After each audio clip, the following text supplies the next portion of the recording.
What's up, you guys? It's Omar back with my last video. I'm finally back home after 4 months of studying abroad, and I've been back home for about 2 weeks now.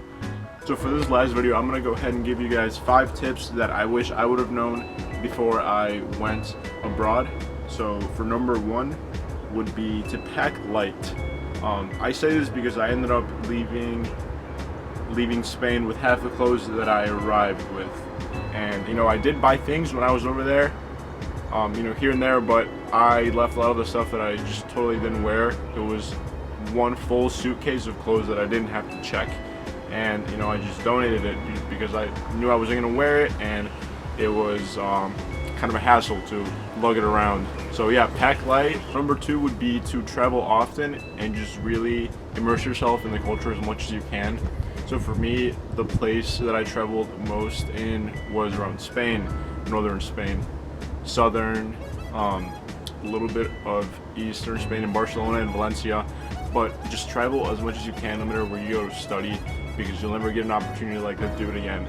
And I know a lot of people that traveled all over Europe, bouncing from country to country within 1 week, but I personally prefer to see more of the country that I'm studying in rather than bits and pieces of the continent that I'm studying in. This next one goes hand in hand with the last piece of advice, meeting new people. So as you travel, you meet new people, whether that be in hostels, whether that be through experiences, or excursions that you plan out with companies like City Life, with Be Madrid. Those are great ways to meet new people because they set up environments where it's mostly international students, Erasmus program students, or things of that nature, so you can meet others that are in the same boat as you, and then you can make relationships that will last throughout the trip for you. Number 4 would be to document your experience as best as you can and whatever is best suited for you.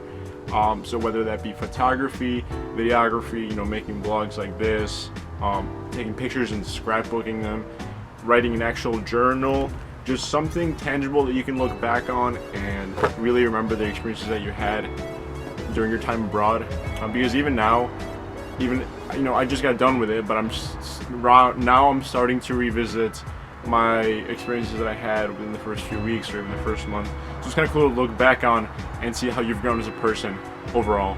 Last but not least, number 5 would be to just really keep an open mind during your time abroad. Even though it may sound like a little bit of an abstract tip, keeping an open mind as far as your academics, your social life, talking to people that you normally wouldn't talk to, going out and doing things you normally wouldn't be open to here, at home, because you're going to be in a completely different country, surrounded by a completely different environment and different people. So if you ever wanted to do something, then it's a time to do it, such as bungee jumping. For me, doing the Camino that you saw in my last video. Just experiences that you wouldn't normally do. And with that said, last minute planning may be a little bit irresponsible, but it's rarely a bad idea in my opinion. So thank you guys so much for watching my video series throughout these past few months. We appreciate the views. I appreciate all the messages that I've gotten. And if you do have any questions, go ahead and find me on Facebook, and I can go ahead and help you out with any doubts that you possibly have. I know a couple people have already reached out to me, and I will more than gladly help you out with anything that you want to learn about before applying or before heading over there. So along with my personal help, I can also guarantee you that your study abroad advisor would be a great resource. Even if you're not at that step of the process yet, reaching out to people within that department with any doubts that you have is a great idea. So one more time, thank you guys so much for watching, and you have a great day.